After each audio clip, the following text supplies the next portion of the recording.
The operation that encapsulated the consequences of Eisenhower's decision was Market Garden itself, launched in mid-September with the resources Patton desperately wanted. Montgomery's plan was to drop 3 airborne divisions to seize bridges across the rivers of Holland, the Maas, the Waal, the Rhine, while British armored columns drove north along a single road to link up. It was audacious, narrow-front thinking, exactly what Patton had advocated, and it failed. The British 1st Airborne Division, dropped at Arnhem to seize the final bridge, was isolated, surrounded, and destroyed. Of 10,000 men, fewer than 2,000 escaped. The armored thrust bogged down on the single road, unable to bypass German resistance, pounded by artillery and ambushes. The operation achieved some objectives. Bridges at Nijmegen were captured, but the ultimate goal, a quick thrust into Germany, collapsed. Eisenhower's fears about overreach had been validated. Patton watched Market Garden fall apart and exploded in fury. "Give me the supplies they wasted on that damned fool operation," he raged to his staff, "and I'll be in Frankfurt." But the supplies were gone, the opportunity was past, and the war ground on. The scoreboard of what actually happened versus what might have been is speculative, but sobering. The war in Europe ended in May 1945, 8 months after Patton's plea for the narrow thrust. In those 8 months, hundreds of thousands of Allied soldiers died. Millions of civilians perished, including uncounted victims of the Holocaust, as the camps continued operating until overrun. Entire cities were reduced to rubble by strategic bombing and ground combat. The cost of delay was measured in blood and ash. Could Patton have ended it sooner? The logistics argue no. The supplies were not there. The infrastructure was not ready. The risks were too great. But the enemy's own assessment argues yes. The Germans believed September 1944 was their most vulnerable moment, that a concentrated blow then could have shattered them. The truth is probably somewhere in between. Patton might have reached the Rhine, might have seized bridgeheads, but sustaining an advance into Germany proper without Antwerp operational and without winter approaching would have been nearly impossible. The war might have ended weeks or months sooner, but probably not by Christmas 1944. Still, weeks and months matter when the currency is human lives. Eisenhower's final justification, delivered in his memoirs years later, was characteristically measured. Patton was a superb tactical commander, perhaps the best we had. But strategy is not tactics writ large. A theater commander must balance risk, logistics, politics, and the capabilities of his entire force. Patton saw the war from the turret of a tank. I saw it from a map of Europe. Both perspectives were necessary. His audacity won battles. My caution won the war. It was a fair assessment, but ignored the counterfactual. What if audacity at the right moment could have won both battles and the war faster? Patton never forgave Eisenhower for the decision. In his diary, he wrote bitterly, "I chose safety over victory, politics over principle. We could have ended this in September. Instead, we will wade through winter mud and German blood for 6 more months because no one had the guts to take a risk." The anger was real, the frustration genuine, but so was Eisenhower's logic. Today, there is a museum at the site of Patton's 3rd Army headquarters in Luxembourg, housed in a building where he planned operations during the Battle of the Bulge. Among the exhibits is a map of Western Europe in September 1944, arrows showing the Allied advances, red pins marking German positions. A placard explains the strategic debate between Patton and Eisenhower, presenting both sides even-handedly. But in the museum's archives, rarely displayed, is a letter from a German general captured in 1945. In it, he writes to a fellow officer, "We were given a gift in September. The Americans stopped. Their General Patton was ready to destroy us, had the momentum, had us beaten. But their supreme commander said no. I have often wondered why. Perhaps he did not believe victory was so close. Perhaps he did not trust Patton to deliver it. Perhaps he was simply too cautious. Whatever the reason, we were given time, and we used it. We could not win, but we could delay, and delay we did."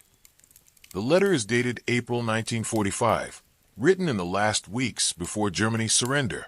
It is a confession and an indictment, the enemy admitting that the strategy Patton proposed might have worked, that the opportunity Eisenhower refused was real. The fields of France, where Patton's tanks ran out of gas in September 1944, are quiet now, marked by memorials and small museums. The Meuse River, where his spearheads halted, flows gently past rebuilt villages and tidy farms. The strategy that might have shortened the war remains a question mark, forever debated, never answered. But the respect is there, grudging and historical, in the German assessments, in the operational analyses, in the slow acknowledgement that Patton saw something Eisenhower did not or would not see. The war was won finally, in May 1945, by the broad front, by attrition, by overwhelming force supplied methodically. It was Eisenhower's way. It worked. But in the autumn of 1944, for a brief shining moment, there was another path, faster, riskier, more costly in the short term, but potentially less so overall. And the man who saw that path, who begged for the chance to take it, was told no by a friend and superior who believed safety trumped speed. History records them both as victors, but only one of them died wondering what might have been.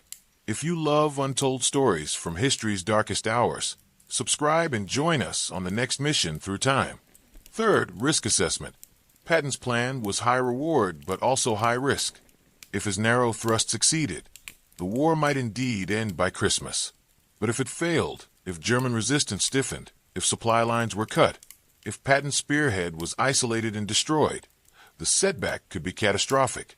Eisenhower had seen what happened when commanders gambled everything on a single roll of the dice. Market Garden, Montgomery's plan, would prove the point in just a few weeks. An ambitious airborne operation that reached too far, got cut off, and ended in bloody failure at Arnhem. Eisenhower was not willing to bet the entire war on Patton's ability to sustain a 300-mile offensive with uncertain logistics and exposed flanks. The broad front was safer. It might take longer, but it reduced the chance of disaster. Eisenhower was thinking like a theater commander, balancing risk across the entire European front. Patton was thinking like a cavalry leader, seeing an open field and wanting to charge. Both perspectives were valid. Only one could win. The upgrade that might have changed Eisenhower's mind, but didn't, was already in the pipeline. The new Sherman variants mounting 76mm high-velocity guns and the first M26 Pershing heavy tanks with 90mm guns capable of dueling German Panthers and Tigers on more equal terms. By late 1944, American industry was producing these improved vehicles in significant numbers, and they were slowly reaching the front. But they were still a minority. Most of Patton's tanks were still 75mm Shermans, adequate against infantry and light armor, but vulnerable to German heavies. Patton argued that his doctrine, speed, flanking, combined arms, negated the armor disadvantage. You didn't fight Panthers head-on. You bypassed them, hit their supply lines, and let them run out of fuel. But Eisenhower and his staff were haunted by reports of German counterattacks, led by Tiger IIs, 70-ton monsters with frontal armor that could shrug off American tank fire. The risk of Patton's columns running into concentrated German armor, unsupported and out of ammunition, was real. The sound of a Tiger's 88mm gun was different from a Panther's, deeper, more resonant, a bass note of doom. Crews who had faced them reported a psychological effect beyond the tactical. The Tiger was fear-made steel, and Eisenhower was not willing to send Patton's men into a potential meat grinder without overwhelming support. The range and roll shift that Patton desperately needed was fuel, pure and simple. His tanks could go 120 miles on a full load of gasoline in ideal conditions, less in combat or rough terrain. To reach the Rhine from his current positions would require multiple refuelings, and then to push into Germany proper would require even more. Patton's logistics officers had worked out a system. Preposition fuel dumps along the route of advance. Use captured German supplies wherever possible. Commandeer every available truck to keep the convoys moving. They even proposed using C-47 transport planes to airdrop fuel directly to advancing columns, an innovative solution that was tested but never implemented at scale. The problem was not creativity, it was capacity. There simply was not enough fuel in theater to do what Patton wanted and keep everyone else moving. The numbers were unforgiving. Patton needed 400,000 gallons per day to sustain his offensive. The The Red Ball Express could deliver maybe half that to him without starving other units. Eisenhower looked at the gap and said no. Patton looked at the same gap and said he'd make it work anyway. The difference in those two answers defined their entire strategic disagreement. The enemy's perspective, captured in post-war interrogations and memoirs, revealed a terror that vindicated Patton's argument. German commanders in the West were terrified of him specifically. They tracked the Third Army's movements obsessively, knew Patton's reputation, and feared his speed more than Montgomery's methodical advances or Hodges's steady pressure. General Gunther Blumentritt, Chief of Staff to Field Marshal von Rundstedt, wrote after the war, "Patton was the most dangerous of the Allied commanders. We always had the feeling that if Patton were given his head, he would break through to the Rhine in days. Eisenhower's caution saved us, gave us time to regroup, to pull back divisions from other fronts, to build new defensive lines. If Patton had come in September with everything he wanted, I do not think we could have stopped him." Another captured officer, a Panzer Brigade commander, told his interrogators in late 1944, "We respect the Americans for their equipment and their air power, but we fear Patton for what he does with them. He fights like a German, like the blitzkrieg we invented. Fast, ruthless, no mercy. If he had reached the Ruhr in autumn, the war would have ended. We knew it. Why didn't Eisenhower?" The industrial avalanche that could have fed Patton's offensive was there, humming across the Atlantic. By September 1944, American factories were producing 2,000 tanks per month. Aircraft production was insane, 9,000 planes per month, everything from bombers to fighters to transports. Ammunition plants were stamping out millions of shells. Shipyards were launching Liberty ships faster than German U-boats could sink them. The productive capacity was limitless, but moving that capacity from Detroit and Pittsburgh to the forests of Germany was another matter entirely. Ships had to cross the Atlantic, offload at ports, trucks had to carry supplies forward, all while under the pressure of an advancing front and deteriorating weather. Eisenhower's staff calculated that by December, once Antwerp was fully operational and rail lines repaired, they could sustain a major offensive anywhere along the front. But September was too early. The infrastructure was not ready. Patton's response was simple. By December, the Germans would be ready too. The window was now. Later would be too late.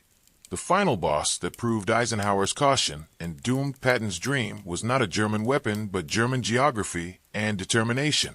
In mid-September, as Patton's advance sputtered for lack of fuel and Montgomery's market garden drove north into Holland, the Germans were frantically rebuilding.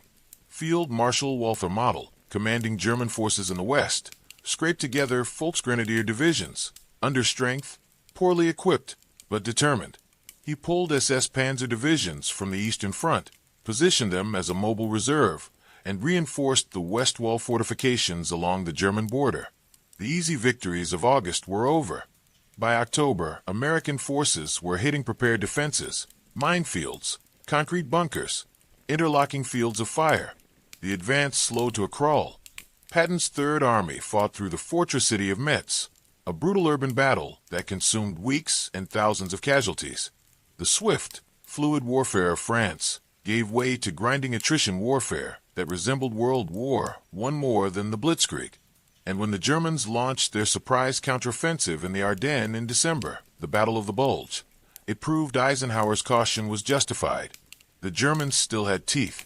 A narrow thrust, overextended and undersupplied, could have been cut off and destroyed.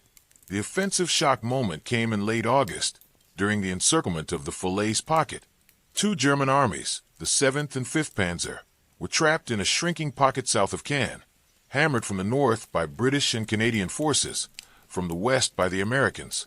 Patton's Third Army was racing east and north, trying to close the pocket from the south before the Germans could escape. On August 19th, elements of the French 2nd Armored Division and the U.S. 90th Infantry Division linked up with Canadian forces near the town of Chambois, sealing the pocket. What followed was slaughter. German units, desperate to break out, threw themselves at the American lines in wave after wave. Patton's artillery, 155 mm howitzers, with a range of 14 miles, pounded the trapped formations around the clock. His tank destroyers, M10S and M18 Hellcats, mounting high-velocity 76mm and 90mm guns. Picked off German armor, trying to force the gap. Fighter bombers, P-47 Thunderbolts carrying 500-pound bombs and rockets, circled overhead like sharks, striking anything that moved. One German officer, captured after the pocket collapsed, told his interrogators, "We were told the Americans were soft, that they would not stand and fight. But they did not need to stand. They surrounded us and killed us from every direction. Their artillery never stopped. Their planes never left. We had no fuel, no ammunition, no hope. It was not a battle. It was an execution." By the end of August, Patton's Third Army had advanced 300 miles in 3 weeks, liberated most of Brittany and central France, and was approaching the German border. His tanks were parked along the Meuse River, staring across at the fortifications of the Siegfried Line. The Wehrmacht was in full retreat. German industry was desperately trying to rebuild divisions that had been annihilated in France. The entire Nazi war machine was off balance, reeling, vulnerable, and Patton was out of gas. Literally, his supply lines, stretched back to the Normandy beaches, could not keep pace with his advance. Fuel convoys, traveling hundreds of miles over bombed roads and shattered bridges, were arriving half-empty. Ammunition was short. Spare parts were critical. And Eisenhower, facing the impossible task of supplying multiple armies across a front stretching from the North Sea to Switzerland, had to make a choice. Who gets the supplies? Patton's answer was obvious, him. Give the Third Army everything, and he would be in Berlin by October. But Eisenhower had other considerations, other pressures, and other commanders screaming for the same resources. British Field Marshal Bernard Montgomery, commanding the 21st Army Group in the north, had his own plan, Operation Market Garden, an airborne assault designed to seize bridges across the Rhine in Holland and open a direct route into northern Germany. Montgomery's plan required massive air and logistical support, and he had Churchill and the British government lobbying hard on his behalf. Meanwhile, General Omar Bradley, commanding the 12th Army Group, which included Patton's Third Army, was advocating for a broad front strategy, advancing on multiple axes to keep the Germans stretched thin and unable to concentrate their defenses. And Lieutenant General Courtney Hodges, commanding the First Army to Patton's north, needed supplies for his own push toward the German industrial heartland. Eisenhower, sitting in his headquarters at Versailles, studied the maps and the logistics reports and made his decision. No single thrust, no narrow front. The advance would continue on a broad front, all armies moving forward together methodically, reducing German resistance without exposing any single spearhead to counterattack. Resources would be distributed as evenly as possible. Montgomery would get support for Market Garden. Hodges would get enough to keep pressure on the Germans. And Patton would get less than he wanted. Eisenhower's reasoning was sound, careful, and politically astute. It was also, in Patton's view, catastrophically wrong. The meeting where the decision was finalized took place in early September at SHAF headquarters. Patton flew in from his command post, maps under his arm, arguments rehearsed. He laid out his case with characteristic bluntness. The Germans were beaten, their armies shattered, their logistics in chaos. This was the moment to strike the killing blow. Give him 10 days of full supply, fuel, ammunition, air support, and he would cross the Rhine, seize the Ruhr, and cut the throat of the Nazi war machine. The war would be over by Christmas, maybe sooner. Every day of delay allowed the Germans to regroup, to shorten their supply lines, to mobilize reserves. Speed was everything. Hesitation was death. Eisenhower listened, nodded, and said no. The reasons Eisenhower gave were multiple, layered, and maddeningly logical. First, logistics. The numbers were brutal and undeniable. Every gallon of fuel, every artillery shell, every K-ration had to travel from the Normandy beaches across hundreds of miles of French countryside to reach the front. The ports of Cherbourg and the Brittany harbors were operational but limited. Antwerp, the great Belgian port that could handle the volume needed, was captured but not yet cleared. German forces still held the approaches, and mines choked the Scheldt estuary. Until Antwerp opened, supply was a trickle, not a flood. The famous Red Ball Express, convoys of trucks running day and night from the beaches to the front, was moving 12,000 tons per day at its peak. A logistical miracle, but still not enough to fuel Patton's dream and supply everyone else. Eisenhower's staff had run the calculations. If Patton got everything he wanted, the other armies would grind to a halt. The front would collapse into a single narrow spear with exposed flanks stretching for hundreds of miles. One German counterattack, one concentrated blow at the base of that spear, and the entire advance could be cut off and destroyed. Second, politics. Eisenhower was not just a general. He was a coalition commander, answerable to Washington, London, and the fractious personalities of his subordinates. Montgomery, prickly and proud, had to be kept engaged and supplied or risk British political revolt. The British had been fighting since 1939, had bled across North Africa and Italy, and were not about to let an upstart American general steal the glory of final victory. Churchill was pressuring Eisenhower constantly, advocating for British-led operations, reminding him of the political necessity of keeping the alliance intact. If Eisenhower gave Patton everything, and Market Garden collapsed for lack of support, the political fallout could fracture the alliance at the worst possible moment. And then there was Bradley, Eisenhower's old friend and Patton's immediate superior, who favored caution and the broad front approach. Bradley distrusted Patton's recklessness, feared his tendency to overextend, and believed slow and steady would win the race. Eisenhower, caught between competing egos and strategic visions, chose the path that kept everyone moving and no one so starved they had to stop. September 1944, Supreme Headquarters Allied Expeditionary Force, Versailles.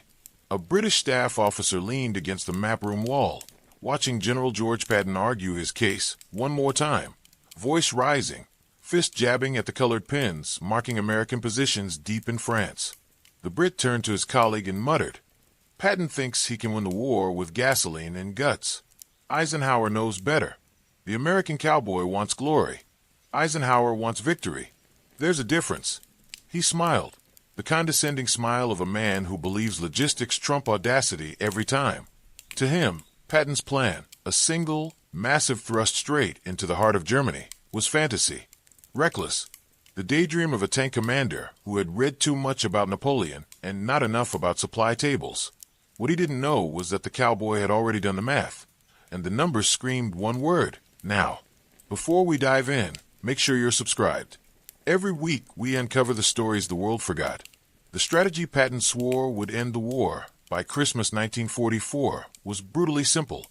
Give him the fuel, give him the supplies, and let the Third Army drive straight through the collapsing German front, across the Rhine, and into the industrial heartland of the Ruhr. Don't stop. Don't consolidate. Don't wait for the flanks to catch up. Just go. Patton called it the narrow front strategy, though in practice it was more like a spear thrust. Concentrate all available resources on a single axis of advance, punch through, and exploit the chaos. The Germans were reeling. Paris had fallen. The Wehrmacht was retreating in disorder. This was the moment, Patton argued, when speed and audacity could achieve what months of grinding attrition never would. But to do it required something Dwight Eisenhower, Supreme Allied Commander, was unwilling to give everything. The weapon Patton wanted to unleash was not new technology, but a proven system perfected over 3 months of savage combat across France. The Third Army, 12 divisions, over 250,000 men, roughly 1,500 Sherman tanks, each one mounting a 75mm gun capable of firing 15 rounds per minute out to effective ranges of 1,500 yards. The Sherman's 4GAA V8 engine, a beast derived from aircraft designs, produced 500 horsepower and pushed 30 tons of steel to 30 miles per hour on flat ground. Not fast by sports car standards, but blinding speed for an army. The Shermans ran on high-octane gasoline, 150 gallons per tank, and in sustained operations they burned through fuel at a rate that made quartermasters weep, roughly 1 gallon per mile. A single armored division, moving at operational tempo, could consume 50,000 gallons in a day. Patton's plan required moving multiple divisions, hundreds of miles, without pause. The fuel bill alone was staggering, but the payoff, he insisted, was worth it. Germany's war machine depended on the Ruhr Valley, coal, steel, munitions, synthetic fuel.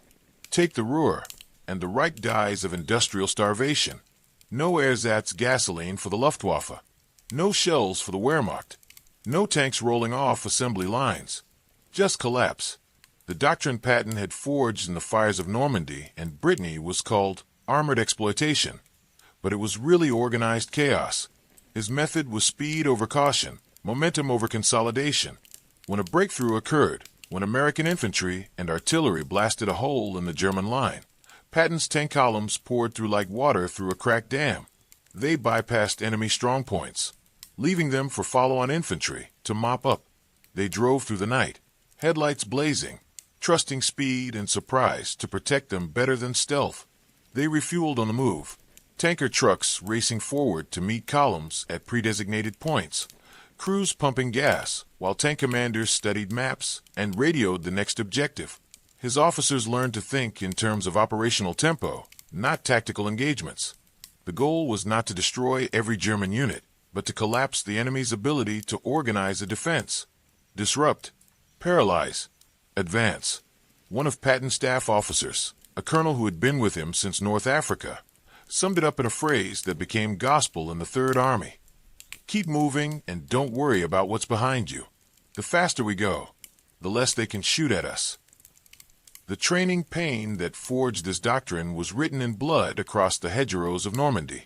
In late July and early August 1944, Patton's Third Army had activated and immediately plunged into Operation Cobra, the breakout from the Normandy beachhead. The early days were a meat grinder. German defenders dug into the Bocage country with its endless maze of hedges and sunken roads, turned every field into a killing ground. Sherman tanks, designed for open country, struggled in the close terrain. German Panzerfausts, handheld anti-tank rockets, could penetrate a Sherman's side armor at close range. And in the hedgerows, every engagement was close range. In the first week, Patton's armor battalions took brutal losses. Entire tank platoons were ambushed and destroyed in minutes. Crews learned the sickening sound of a German 88mm gun. The flat, cracking report followed instantly by the shriek of an armor-piercing round punching through steel. If you heard the shot, you were lucky it missed. If you didn't, you were dead before your brain could process the sound. But Patton's officers adapted. They welded steel tusks, salvaged from German beach obstacles, onto the front of Sherman's, creating makeshift hedge cutters that let tanks plow through the bocage instead of climbing over it. They integrated infantry and armor more tightly, tanks providing covering fire, while infantry cleared strong points, infantry calling in tank support when they hit resistance. They learned to use white phosphorus shells, Willie Pete, to mark targets for artillery and air strikes, turning every radio-equipped Sherman into a forward observer platform. And they learned to exploit success ruthlessly. When a German line cracked, Patton threw everything through the gap. No pauses to consolidate. No waiting for supply convoys to catch up. Just attack, attack, attack until the enemy broke completely. By mid-August, the Third Army was racing across France, covering 50 miles in a day, encircling entire German armies, liberating towns faster than maps could be updated. It was blitzkrieg, American style, and it was working. One vignette from late August became legend in the Third Army, whispered around campfires and retold in after-action reports. A tank company from the 4th Armored Division, Patton's spearhead unit, had been advancing for 3 days straight, pushing east toward the German border. They were exhausted, low on ammunition, running on fumes. The company commander, a captain named James Leach, radioed back for resupply and was told to hold position. Fuel trucks were en route but hours away.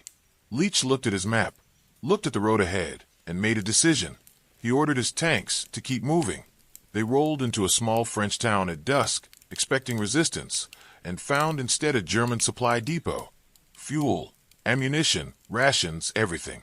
The German rear echelon troops, caught completely off guard, surrendered without a fight. Leach's company refueled from captured German stocks, redistributed ammunition, and kept going.